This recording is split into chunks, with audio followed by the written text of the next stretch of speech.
சுற்றுச்சூழல் அமைச்சகத்தினுடைய சட்ட விதிகள் என்ன சொல்லுகிறது தெரியுமா? They have given a formula.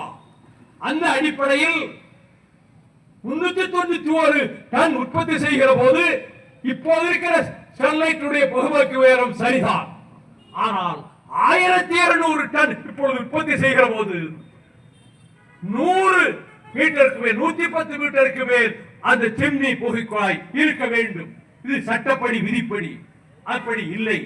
அதைவிட என்னவென்றால் குமரட்டியாபுரத்திலும் சில்வர்புரத்திலும் தெற்கு வீராகண்டியாபுரத்திலும் போராடிய அந்த பெருமக்கள் அவர்கள் இந்த ஸ்டெர்லைட் ஆலையினுடைய 2வது விரிவாக்கத்தை எதிர்த்து போராடிய போது இதே ஸ்டெர்லைட் நிர்வாகம் கொடுத்த மெமரண்டத்தில் புகை போக்கியினுடைய உயரம் 165 மீட்டராக இருக்கும் என்று இவர்களே ஒப்புக்கொண்டு எழுதியிருக்கிறார்கள். அந்த ஆதாரத்தையும் இதோ தருகிறேன்.